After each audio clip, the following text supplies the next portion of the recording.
First of all, not much was written down at that time, but it seems as if whatever was written down was actually destroyed by the Anglo-Saxons, who were, of course, attempting to get rid of this myth that there was somebody out there who was very, very powerful and could defeat the Saxons. So, I mean, you had it coming from all directions, really. There wasn't much written, and what little there was written was destroyed by his enemies.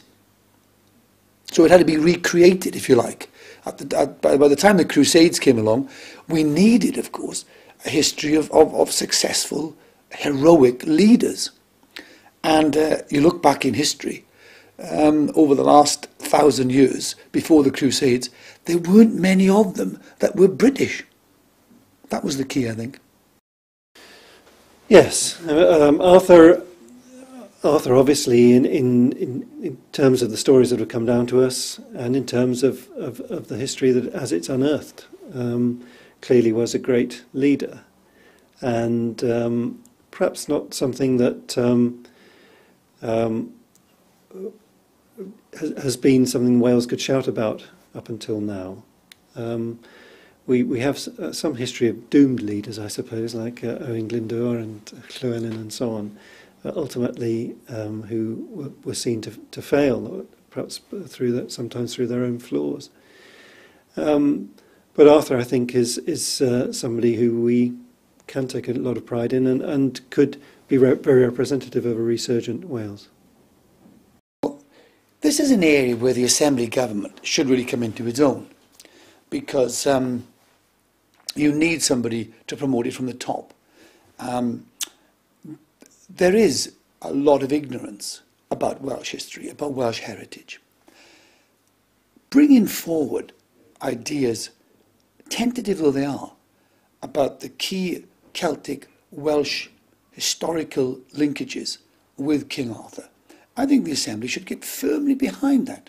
In the same way as if Scotland had any chance of linking with Arthur, they would have done it a lot more effectively many years ago, as they've done, you know, with Blueheart, wasn't it? Was it Blueheart they had, or was it Braveheart? Braveheart, as they did with Braveheart. You know, they had some hero there. They put a lot of money behind it, made a film about it. I'd like to see a same approach, really, to the Arthurian legend. We've got the wonderful backdrop to this legend, the castles that are still here and remain here, and some of which would have been used by Arthur because they date back to Roman times. So Arthur would have been using some of these castles, probably particularly Caerphilly, probably also what's the one on the way in, Caerleon and Caerphilly. They would have been using those castles. So that's a backdrop for a fantastic film set. And we've got the story, and we've now got a young Welsh nation with its own self-governance for the first time in hundreds of years. What a time to reinvent this history of ours, which sadly has been lost. And so I think the Assembly should get behind it. I don't think that there would be any pressure from the UK government to preclude that from happening. And I would look forward to the Assembly taking a stance and putting some funding into the filming of that particular legend. It would do more for Welsh tourism to have a Welsh Braveheart film based around King Arthur than all manner of adverts in glossy magazines. The one thing that Caerleon has that no other pretenders to the Arthurian stories is the factual existence of a real building which King Arthur used. The amphitheatre in Caerleon has been sitting in what has been called throughout the centuries by the people of Caerleon King Arthur's Round Table Field. It was only rediscovered to be archaeologically an amphitheatre in 1927 by Sir Mortimer Wheeler. Before that time, the depression in the ground was known as King Arthur's Round Table. And we would know that the amphitheatre pre-existed before Arthur's time, that is in the 3rd and 4th century, and that if Arthur did have a round table, he would have held conclave of his knights in our amphitheatre. That is the one thing that makes Caerleon entirely unique, apart from the vast mass of anecdotal evidence in the history and novels of time. Caerleon is well imprinted into the Arthurian saga, that places what I call Johnny come lately, that is 12th century places, cannot match. Because Caerleon was here vibrant in the 5th century. In South Wales, for example, the tourist industry is very important. And we tend to have about 10 million bed nights, if you like, of visitors coming through the South Wales economy, at least that number. I haven't looked at the figures directly for a while. But if you think about each one of those spending, on average, over £100, if you could just increase that element of the tourist market, people who are coming here for activity holidays and historical reasons and want more than just sand and sea. If you just think of a small increase in that market, you're talking about hundreds of millions of pounds being injected into the economy. So anything that can raise our profile. And I mean, when we spend huge amounts of money on an advertising promotional exercise that just tells people, come to Wales, it's a lovely place. But of course, there are lots of lovely places around the world, and therefore you're competing against a huge market. But if you say to people, come to Wales, the heart of King Arthur's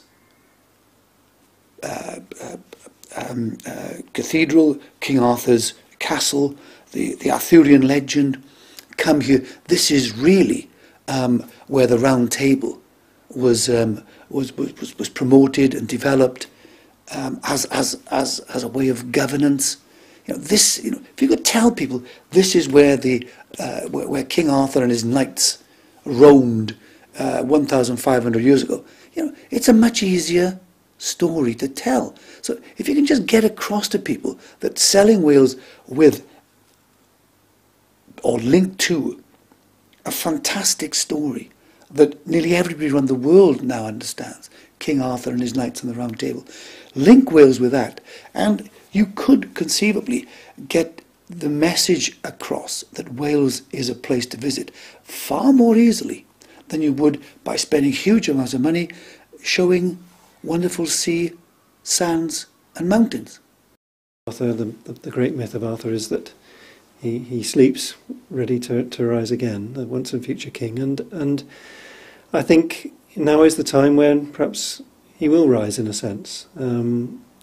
Things have changed in Wales. We've certainly in southeast Wales, certainly tourism in Wales, it's fair to say, over 100 years maybe, was based on almost the same philosophy as extractive industries. It was kind of, bring them in, give them what they expect and ship them out again, and to the same extent that we pulled coal out of the ground and sent it away.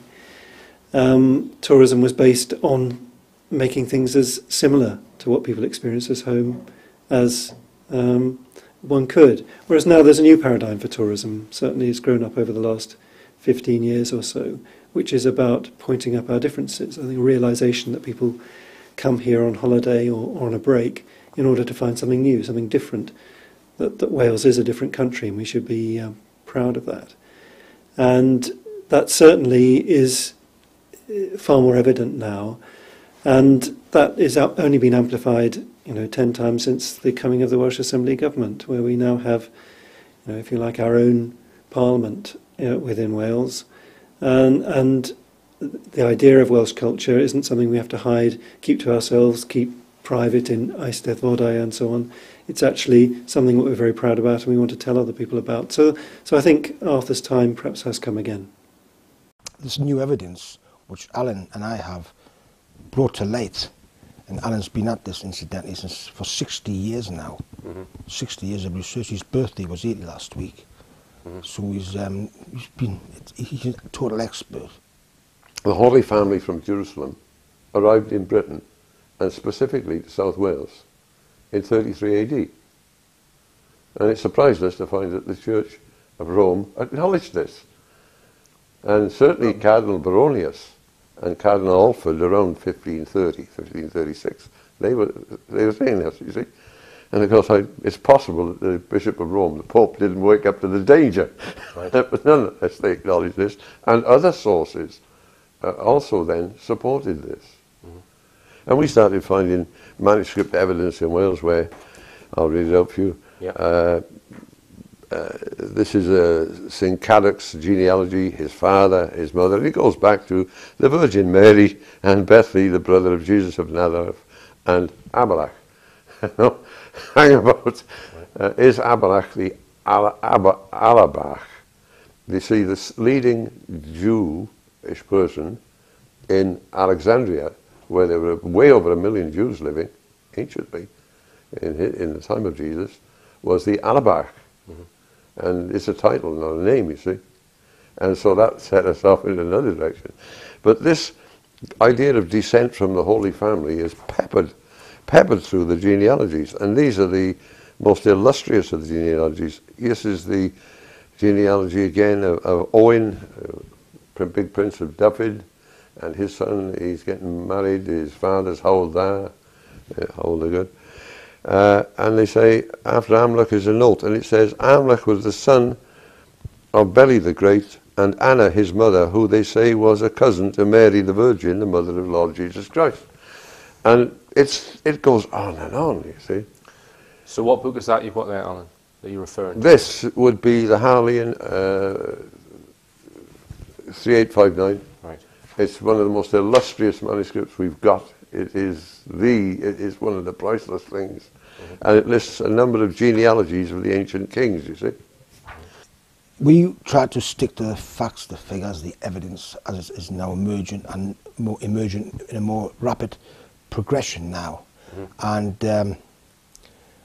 we think it's high time that the 17th, 18th and indeed 19th century still paradigms and Victorian anachronisms are appropriately left far behind. Okay. And we've got any evidence. In genealogy number 2, listing the wife who's going to marry this Owen, that's Owen, it actually again traces back to Magnus Maximus, you see. And the son of Magnus Maximus is Idenit in this case. He's the son of Arthur. It's Magnus Maximus, Arthur, and then they skipped him. And is that Arthur the First or Arthur the First? Okay. No, and what year is Arthur the First, Alan? He would be born around, we would think, given the date of his father's birth, is around 345, something like that. Perhaps the most cogent evidence is what the memorial accession stones we found. For example, the one that was revealed in Atherstone in Warwickshire has been examined in a laboratory. It's been examined by a professional qualified archaeologist. It has been authenticated. This particular stone is on the back of the Holy Kingdom book, which we co-authored with Adrian Gilbert.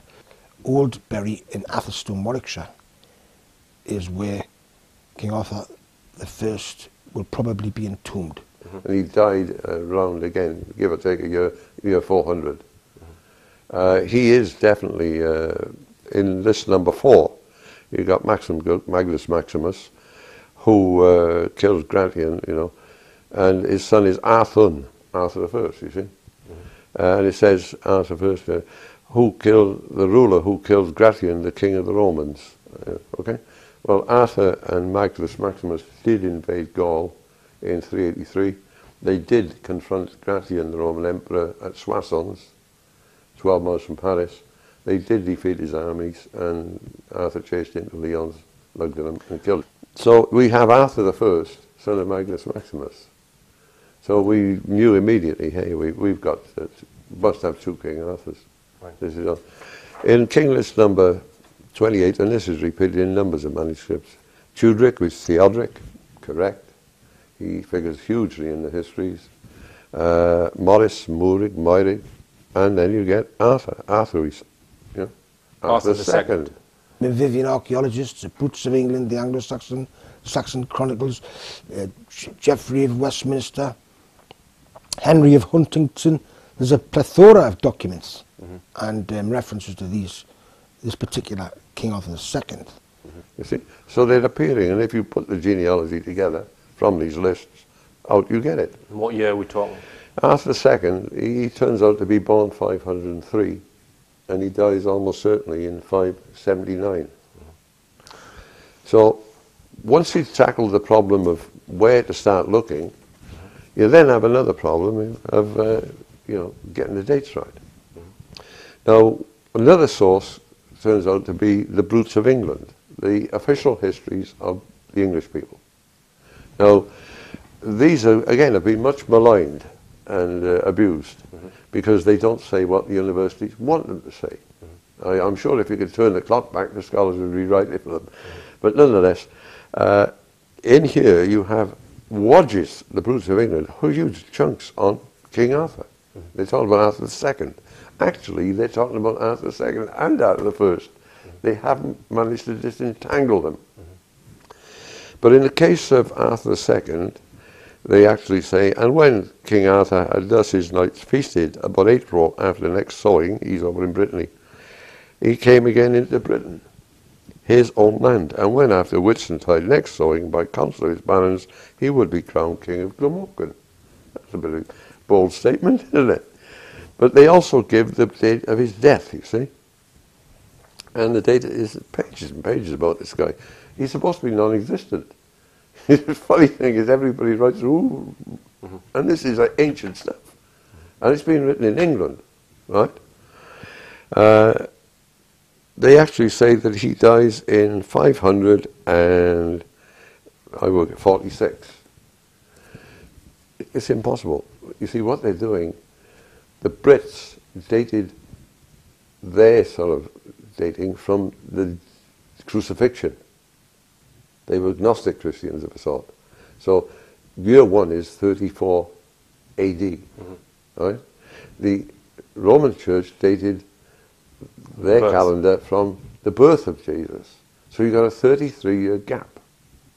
Once you realise that, all this muddle, and there is a tremendous muddle in Dark Age British history, it all falls into place. It's not muddled anymore, you see?